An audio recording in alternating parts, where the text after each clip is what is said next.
Hello everybody, I am going to make a Japanese dish called Chawanmushi, but I also was going to make it because I'm going to change it up a little bit because I got a little gift from the people at Plantin. I've got some truffle juice. So basically it's steamed black truffles and there's some salt in there, but I'm putting it into the Chawanmushi because it's an egg custard dish, a savory egg custard, and truffle and egg pair perfectly well. So we're going to start with the basics. Chawanmushi means, chawan is like a teacup, and mushi means to steam. So I got the steamer basket set up here. It's kind of like homemade makeshift. We are all in-house just because of the COVID-19 that is going on. So I'm practicing things with the stuff I have in the house. Bamboo steamer, nothing complicated here. 3 eggs, room temperature. So all this has to be room temperature. It's better. I made a dashi, not from the real kelp and bonito flakes, but I use the instant dashi. So for this, it's 1.5 cups of water. I made it warm and then I dissolved a teaspoon and 1/4 into there. So this is what you get.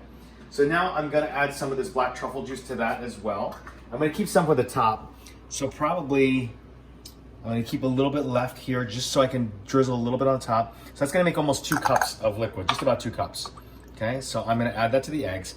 Now it seems like a lot of liquid, but actually as it starts to cook, you'll see it gives this nice savory custard with some of the liquid that all comes together at the end. And when you kind of break through it, on the bottom there's some liquid there. So sweet rice wine Japanese style, 2 teaspoons.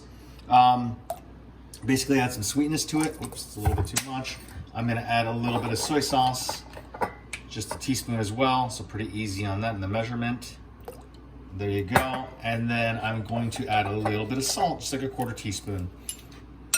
Actually, a little bit less because there's a little bit of salt in the truffle juice. Now, I'm just gonna mix this up and not go too crazy. Like that, make sure it's well incorporated. And then I'm gonna strain it too, so that's nice and smooth. Okay, so now I'm gonna strain this so we get anything that's, not gonna be nice and smooth. There, take that, my spoon, and just kind of do that so we get that. So this is gonna make enough for like 6 to 8 custards, depending on how much you fill it. And that's also gonna depend on the cooking, so we'll get to that next. My steamer is only big enough to fit 1 bowl right now. I don't actually have a traditional teacup, so I'm gonna go a little bit less in there and get most of that out, and we'll just go into the recipe. So you'll see some of this stuff like the albumin from the egg. All right, I'm gonna take a ladle full, just like this, maybe a little bit more. And so it's gonna depend on how big your teacups are, and then that's gonna depend on the cooking time. I want to take away any of the bubbles. Excuse my fingers, sorry about that. And then we're gonna cover it with aluminum foil. Now the reason why we're gonna cover this is because when you steam it, you don't want the moisture to go in there, because once you get moisture in there, it's gonna start to like break apart. So we'll do that, just like that. I'm gonna turn the heat up on this. And then we made our steamer, so you gotta make sure the steam, I'm gonna make sure it's sealed pretty tight, and it's gonna be 15 to 21 minutes. Now, if you were to actually put, sometimes if you had in a Japanese restaurant, there's like cooked chicken or shrimp or a ginkgo nut, shiitake mushroom, you would pre-cook it like the chicken. So a nice little piece, like a mouth bite of the shrimp, pre-cook it a little bit, whether you poach it and dashi or something, and then kind of midway through the cook, you add it in. Because you put it in the beginning, it's gonna sink to the bottom, but you also want a room temperature as well, because it's cold, it's gonna really not make it cook very well. So kind of like, so let's say 10 minutes in, 8 minutes in, open it up, take the foil off, put the pieces in, foil it back, and then cook it the rest of the way. But we'll check this out in like 15, 20 minutes, and we'll see how it goes. Probably go 15 on this, because it's a little bit shallower and wider, so it should cook a little bit less time. But if you get it taller, sometimes it'll take a little more, but you'll see when we shake it, you gotta jiggle it, and you want a little movement. You don't want no movement, because then it's too cooked. So we'll show you that. All right, it's been 15 minutes, so we're gonna take a look. I'm gonna shut this on low. I'll put it on low. Be careful. Steam is really hot.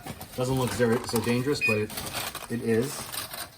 So let's see what we got here. Good. So it's got a little jiggle in the center. It's still very hot, but that's what it should look like. It's got a little bit of a darker color since we did add the truffle juice. So what I'm gonna do is take some of it and a little on top, just to get that nice little truffle flavor. And like that, and get the nice aroma while it's nice and warm. Just kind of do this a little bit so you get a nice even bite over it. Just like that. Okay, and then I'll show you what I'm talking about. Once you get in there, see this custard's nicely cooked. It's not overly cooked, so it's not bubbling over. When you get it's overly cooked, you get these pockets, and it just doesn't look that creamy. So that's kind of it. So that's it, and I'm gonna try that. Delicious, nice mild truffle flavor, and you get a little bit of that brininess. Delicious. Easy recipe, there you go.